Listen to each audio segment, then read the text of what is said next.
Halo Dok Riko. Halo, pagi Safa. Pagi, gimana kabarnya hari ini? Sehat. Sehat, tapi matanya mata sembab ini abis nangis, abis kenapa ini? Capek. Banyak operasi kemarin? Iya. Berapa operasi? Kemarin tuh 3. So. Hari ini lanjut lagi?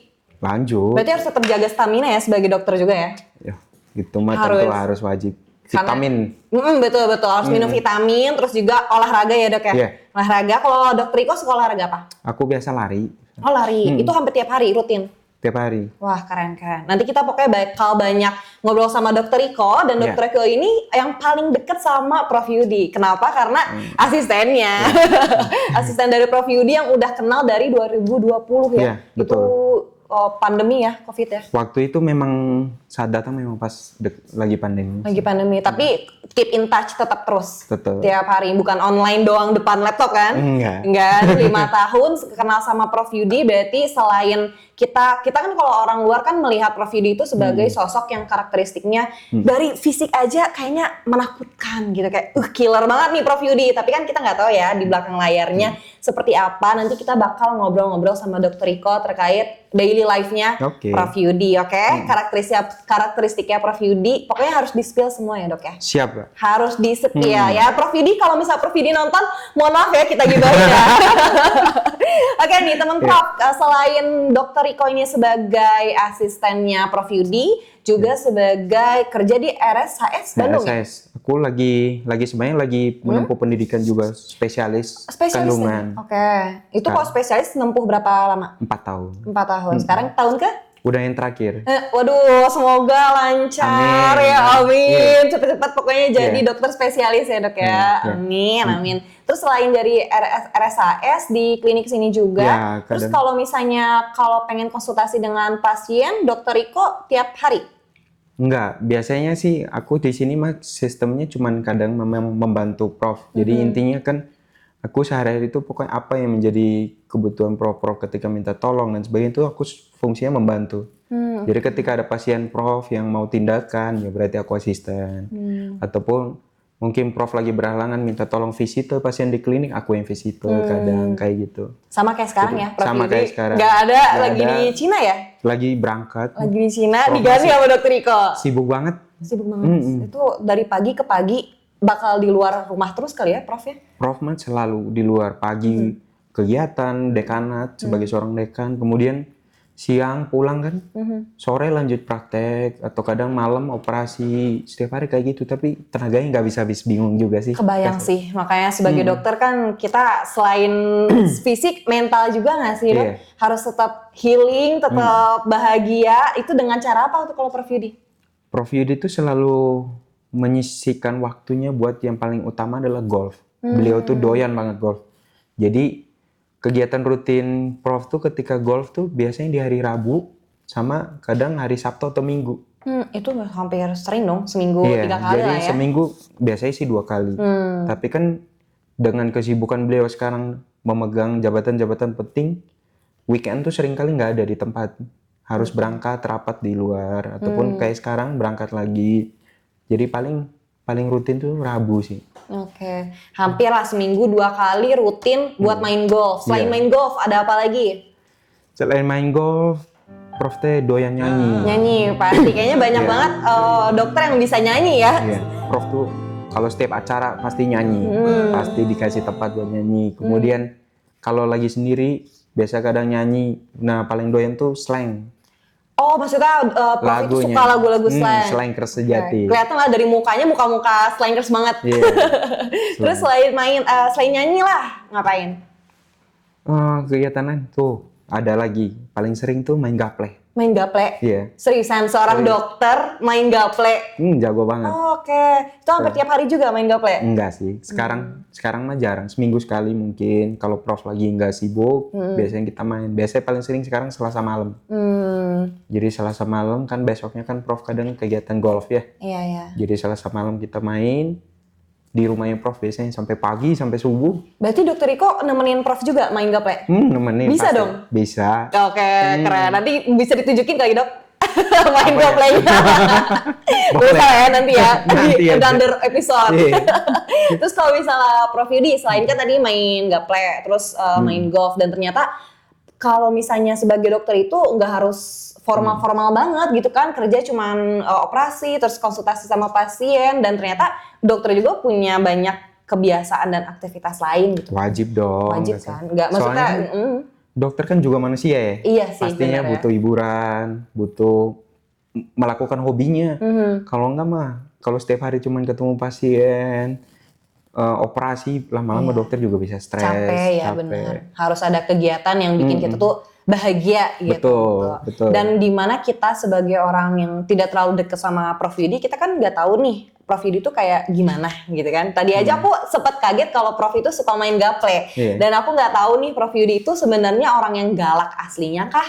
Atau misalnya suka heureuy, kan kalau Sunda heureuy ya, suka bercanda kah? Itu menurut Dokter Iko gimana? First impression deh kalau gitu. Pas pertama kali kenal tahun 2020 pandemi itu gimana?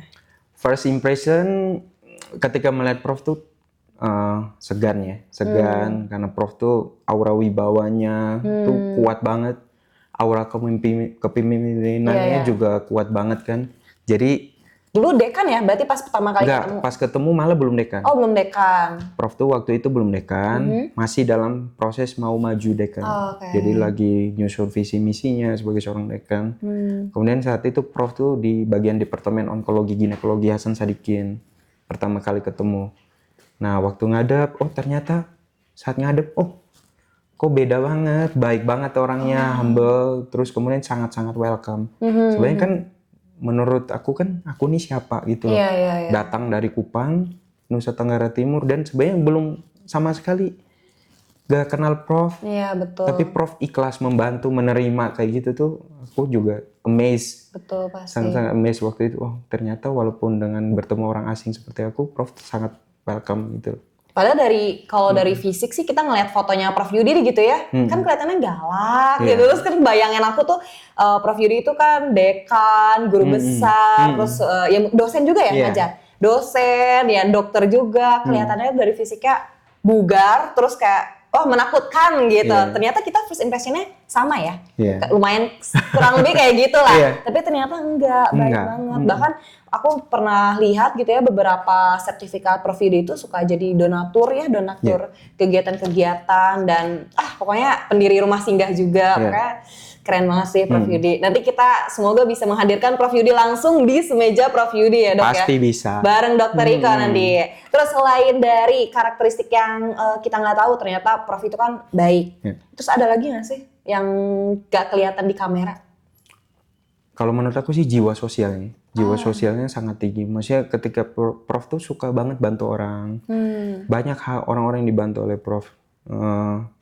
Contohnya kadang rumah singgah ini pun sebenarnya dulu Prof buat memang karena jiwa sosialnya. Jadi pengen membantu orang-orang yang, kan Jawa Barat ini kan luas ya. Jadi orang-orang dari Sukabumi, Cianjur, manapun yang sebenarnya kesulitan. Nah, tujuan rumah singgah ini pun kan sebenarnya orang kan radiasi itu harus setiap hari. Jadi nggak mungkin kan seorang dari Sukabumi, jauh-jauh gitu ya, PP Bandung, Sukabumi setiap hari. Nah, Prof Yudi menghadirkan rumah singgah itu tujuannya biar deket. Jadi ketika orang sinar radiasi gampang. Bisa istirahat gitu ya di sini. Kayak gitu. Jadi rumah singgah ini betul-betul didirikan sama Prof Yudi itu atas inisiatif sendiri itu? Inisiatif sendiri, dan mungkin karena jiwa sosial beliau yang begitu tinggi. Berarti kebayang ya kalau misalnya Prof Yudi itu suka banget sosialisasi langsung ke masyarakat. Banyak kegiatan Prof Yudi yang kita nggak tahu ya, maksudnya yang jarang dipublikasikan mungkin ke sosial media. Ada nggak sih volunteer yang Prof Yudi lakuin buat masyarakat Indonesia? Kayak kegiatan sosialnya gitu. Kegiatan sosial? Prof Yudi mah, kalau menurut aku sih banyak hal yang sedang Prof Yudi lakukan, termasuk Prof itu juga salah satu orang yang memperjuangkan vaksin sebenarnya, vaksin kanker serviks. Beliau tuh sangat prihatin sama kasus-kasus kanker serviks yang cenderung semakin meningkat dari tahun ke tahun. Betul. Jadi beliau memperjuangkan si kanker serviks ini, semoga vaksinnya bisa ditanggung oleh nasional, sehingga dapat diberikan. Karena kan sekarang mahal ya kanker serviks. Iya, hampir berapa ya? Sekali penyuntikan bisa rata-rata sejutaan. Dan itu membutuhkan 3 kali suntik.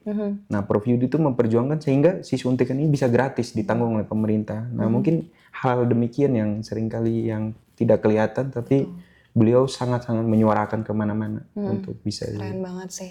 Aku amazed banget dengar tentang Prof Yudi gitu karena jarang aku dengar dokter-dokter yang mau langsung terjun ke masyarakat gitu. Banyaknya dokter ya udah aku pengen di rumah sakit aja gitu, di klinik aja. Ternyata Prof Yudi tanpa kita tahu ya kita sering banget ketemu Prof Yudi itu di lapangan langsung gitu, bertemu dengan masyarakat gitu ya. Balik lagi deh tentang first impression-nya. Ada lagi nggak kayak kesan-kesan dari Dr. Riko selama kerja bareng Prof? Selama kerja bareng Prof, baik banget beliau. Kemudian sangat-sangat suka membagikan ilmunya, pengalamannya, skillnya beliau tuh dibagi terus-terusan biar kita tuh juga bisa menyamai bahkan melebihi beliau. Jadi beliau tuh nggak pernah pelit akan ilmunya, nggak pernah pelit akan ya segala macamnya. Semua beliau sebisa mungkin selalu mau membagikannya ke kita. Ih, jarang ya orang kayak gitu ya. Biasanya orang kalau udah dapat pangkat tinggi terus kedudukan yang tinggi nggak mau keep in touch ke bawah gitu. Tapi ternyata mau mengajari Dr. Riko dari awal dari magang sampai sekarang jadi dokter dan soon to be dokter spesialis. Amin. Kalau misalnya cerita-cerita bareng Prof Yudi yang paling memorable pas selama kerja bareng deh, ada nggak sih cerita seru menariknya? Nggak, sebenarnya kalau menurut aku paling amazed adalah ketika aku diterima di sini. Kemudian ketika aku pernah Prof kan memberikan aku tempat tinggal gratis, semuanya gratis. Sempat aku pengen pindah karena sungkan, kemudian aku dimarahin Prof juga. Kamu sudah diberikan segala yang gratis, kenapa kamu harus mencari tempat yang lain yang harus kamu bayar gitu. Bahkan saya mau bayar, Prof nggak mau. Nggak mau menerima 1 rupiah pun dari saya. Dokter Riko di sini tuh benar-benar difasilitasi sama Prof. Sedangkan maksudnya Prof tuh tidak pernah mengenal saya sebelumnya, nggak pernah. Tapi bisa memberikan semua itu maksudnya. Saya amazed banget sih sama Prof. Kebayang-kebayang dari stranger sekarang malah jadi partner kerja yang sangat dekat sama Prof. Terus kalau misalnya kayak momen-momen lagi operasi ataupun apapun itu yang menurut dokter nggak bisa dilupain, ada nggak? Ada. Prof ini kan sebenarnya sangat-sangat ahli dalam bidang laparoskopi. Iya. Tuh. Nah, saya tuh selalu membanding-bandingkan. Kan saya kan ngikut kalau sebagai seorang residen, maksudnya dokter yang sedang menempuh pendidikan kandungan kan, saya tuh mengikuti banyak orang kalau misalnya di Hasan Sadikin. Kadang saya suka melihat, oh ternyata ada yang gini, ada yang gini. Nah, kelebihannya Prof Yudi itu adalah di skill laparoskopi emang. Dari beliau kan kadang ketika laparoskopi itu cepet, kemudian rapi, dan sangat-sangat ahli dan telaten sih. Iya, kebayang.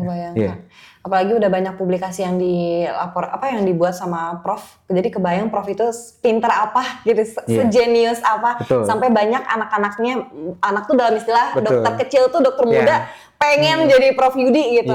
Berapa tahun berarti ya Prof itu di bidang kedokteran gitu, ginekologi? Udah belasan tahun, puluhan malah. Puluhan tahun ya sekarang. Sampai sekarang sudah menjabat jadi guru besar di Fakultas Kedokteran Unpad. Ada ini nggak case kayak yang tersulit atau operasi tersulit, operasi yang bikin gitu yang bisa diceritain ke teman Prof nih? Bareng Prof Yudi tentunya. Jadi ada namanya tindakan pada kasus-kasus kanker. Itu tuh ada tindakan namanya radikal histerektomi. Nah, radikal histerektomi itu sebenarnya kalau rata-rata dikerjakan orang-orang tuh 3 jam. Tapi Prof tuh bisa selesai dalam 1,5 jam. 3 jam, 1,5. Berarti harusnya itu lebih ke separuh waktu dokter biasanya lakuin. Betul. Dan itu bikin kita semua amazed. Loh, ternyata bisa dalam 1,5 jam selesai gitu loh. Keren. Nah, kita cukup amazed akan hal-hal kayak gitu dari Prof. Yang paling banyak dilakuin sama Dr. Riko sama Prof itu operasi kanker apa? Biasanya paling sering ya kanker indung telur, kanker ovarium namanya. Nah, itu biasanya kanker indung telur atau kalau enggak ya paling kanker-kanker serviks yang masih stadium awal ya yang bisa dioperasi. Sedangkan kanker serviks yang stadium akhir mah udah nggak bisa.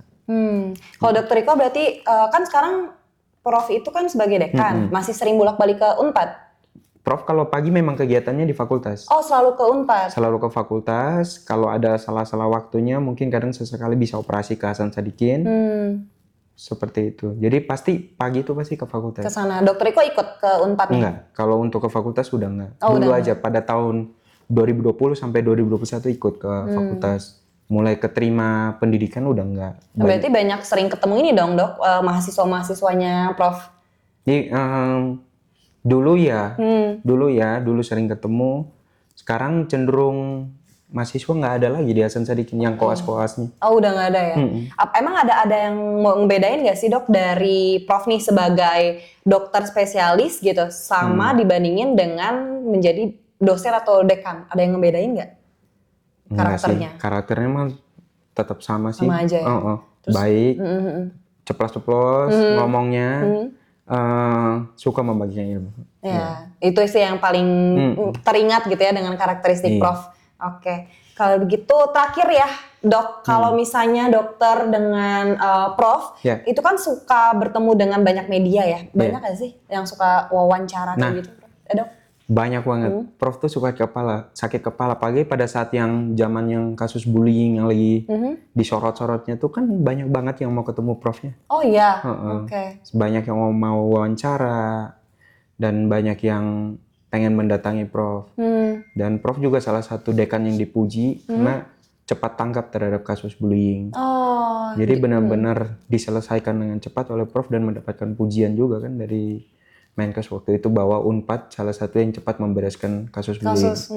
Jadi selain Prof itu menjadi dokter ya, tapi juga sering untuk membagikan awareness tentang kesehatan ke media ya. Dan sering banyak kita lihat juga Prof Yudi itu aktif sekali kalau misalnya diwawancara, terus juga di sosial medianya, itu aktif banget di sosmednya nggak sih dok?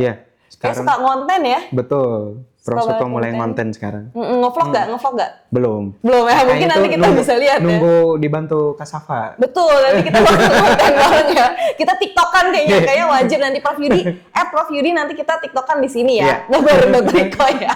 Dokter Iko thank you banget ya. Kita udah ngobrol-ngobrol banyak sejauh ini. Nanti pastinya akan banyak topik menarik yang bakal Savana tanyain lagi sama Dokter Iko. Siap. Semoga Dokter Iko lancar spesialisnya. Amin. Terus juga sehat selalu dan bahagia. Terima kasih Dokter Iko. Oke, teman Prof, terima kasih banyak ya sudah menyaksikan episode kita kali ini. Nanti kita bakal lanjut ketemu lagi di episode berikutnya. Jangan lupa buat di follow, like, subscribe karena akan banyak konten edukasi yang bakal kita share nih ke teman Prof. Dari ruang operasi ke meja inspirasi, spill obrol lainnya di Semeja Prof Yudi. Dah.